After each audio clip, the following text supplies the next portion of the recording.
யஜுர்வேதத்தில் கிடைக்கக்கூடிய உபதேசங்கள் அநேகமான உபதேசங்கள். யஜுர்வேதத்திலே அநேக அர்த்தவாதங்கள் வருது. ஆனால் அந்த அர்த்தவாதங்கள்ல இருந்து நமக்கு பல சந்தேசங்கள் தெரிகிறது. மூணாங்காண்டத்தில் முதல் பிரஷ்னத்தில் பிரஜாபதிரகாமேத பிரஜாஸ்ருஜேயேதி சர்ப்பானுசுரியத. முதல்ல அவருக்கு பிரம்மாவுக்கு பிரஜா சிருஷ்டி பண்ணணும் அப்படின்னு மனசுக்கு வந்தது. அதுக்காக தபஸ் பண்ணினார். தபஸ் பண்ணினத்தில் பாம்புகள் வந்துடும்.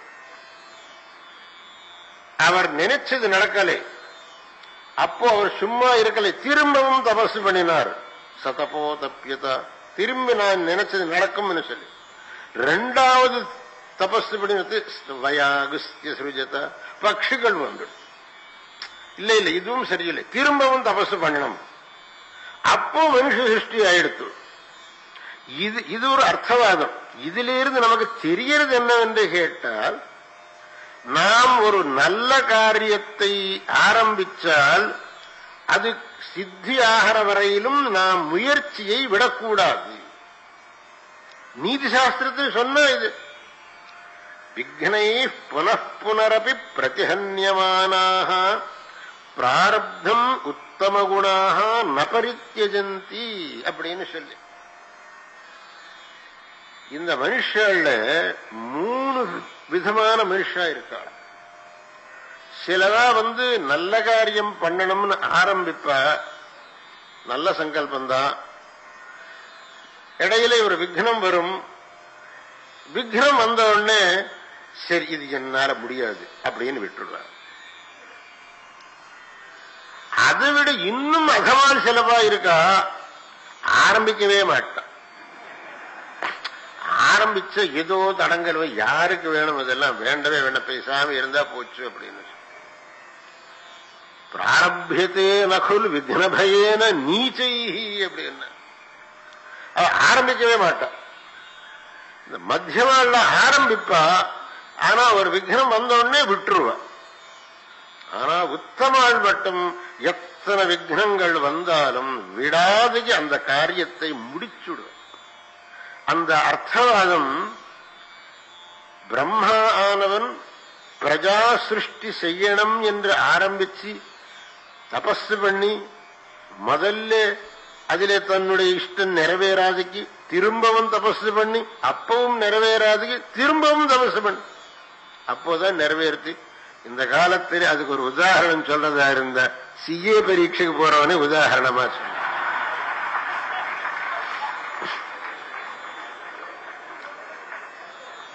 யாரும் முதல் அட்டம்ப்ட்ல சிஏ பாஸ் ஆகிறது ரொம்ப கம்மி, 2% தான் பாஸ் ஆகுவானா. எவ்வளவு புத்திசாலியானாலும் அந்த முதல்ல இன்டர்வல்லையோ இல்லை ஃபைனல்லையோ டிமிக்கி அடிக்கத்தான் செய்யும். ஆனால் திரும்ப அதை விடாதைக்கு 2ஆம் தடவையோ 3ஆம் தடவையோ 4ஆம் தடவையோ, உங்களுக்கு சொன்ன ஆச்சரியமாகவும், என் சிஷ்யன் ஒருத்தன் பெங்களூர்ல இருக்க 30ஆவது தடவை பாஸ் பண்ணினான். விடவே இல்லை அவன். என்னாலும் சரி நான் இதை பாஸ் பண்ணதான் செய்வேன் அப்படின்னு சொல்லி. ஏன்னா நாம் ஆரம்பிச்ச காரியத்தை நான் முடிக்கணும். இல்லாட்டி நான் ரொம்ப சாதாரணமான மனுஷன் ஆயிடுவேன். இதே மாதிரி இன்னொரு இடத்துல அன்னைக்கு உபன்யாசம் சொன்னேன்.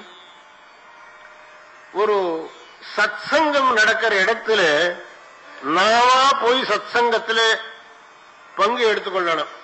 என்னை யாரும் கூப்பிடலைன்னு நினைச்சுக்க விடாது. இந்த பலாசம் அப்படிதான் பண்ணித்தான். தேவாவை பிரம்மன் அவதந்த தத் பர்ண உபாசிரணோத். தேவதைகள் பிரம்ம விசாரம் பண்ணிட்டு இருந்தாளாம். பலாச விரக்ஷம் அங்க போய் கேட்டுக்கிட்டு இருந்ததுதான். பலாச விரக்ஷம் எங்கே போகும், எப்படி கேட்கும் அப்படின்னு நீங்க எல்லாம் கேட்கக்கூடாது. இது அர்த்தவாதம். ஆனா அது அங்க போய் கேட்டுக்கிட்டு இருந்ததுனால அதுக்கு ரொம்ப பெருமை வந்துடுத்து. அதனால பலாச விரக்ஷத்தை தான் நாம் யஜ்ஞத்துக்கு உபயோகம் பண்ணணும். ஜுஹுங்கிறது எஸ்ய பர்ணமயி ஜுஹூர்ப, அந்த பலாச விரக்ஷத்தினால அந்த ஜுஹுங்கிற வரும். யஜ்ஞ சாதனமான பாத்திர விசேஷம், அதை பண்ணணும். ஏன்னு கேட்டாக்க அது அந்த சத் சங்கத்துக்கு தானாவே போய் உட்கார்ந்து கொடுத்து. இதுல என்ன தெரிய வருது? நாம் எங்கே வரும் சத் சங்கம் சத் காலக்ஷேபம் நடக்கிறதோ அங்க யாருடைய ஆஹ்வானத்தை எதிர்பார்க்காமல் நம்மளே அங்க போய் உட்காரணும். ஏன்னு கேட்டாக்க அங்க நம்ம எத்தனையோ நல்ல விஷயங்களை புரிஞ்சுக்கலாம். என்ன யாரும் கூப்பிடலைன்னுட்டு நான் பேசாம இருக்கேன்னு நினைச்சுக்கப்படாது. அங்க நாம போய் உட்கார்ந்து சத் விஷயங்களை எடுத்துக்கணும். இந்த மாதிரி எத்தனையோ விஷயங்கள் நமக்கு யஜுர்வேதத்திலே அந்த அர்த்தவாதங்கள் ரூபமா தெரிகிறது. தைத்திரிய உபனிஷத்திலே சாட்சாத்தாகவே வேதமனோச்சாச்சாரியோந்தேவாசின மனுஷாஸ்தி சத்யம் வத தர்மஞ்சர சுவாத்தியாயான்மா பிரமத, இந்த முதலான உபதேசங்கள் சாட்சாத்தாவே நிறைய உபதேசங்கள். சத்தியத்தை சொல்லு, தர்மத்தை ஆச்சரணம் பண்ணு, மாதா பிதாக்களை ரொம்ப கௌரவத்தோட பார்க்கணும், ஆச்சாரியாட்ட ரொம்ப மதிப்போட இருக்கணும், வந்த அதிதிகளுக்கு சேவை செய்யணும், சத்தியத்தை இன்னைக்கும் விடப்படாது, தர்மத்தை விடப்படாது. உனக்கு ஏதாவது சந்தேகம் வந்தா மகான்கள் எப்படி ஆச்சரிச்சோட அப்படி நீ ஆச்சரிக்கணும், அந்த மகான்கள் போன வழியில நீ போகணும். இந்த மாதிரி எத்தனையோ உபதேசங்கள் யஜுர்வேதத்திலே நமக்கு கிடைச்சிருக்கு.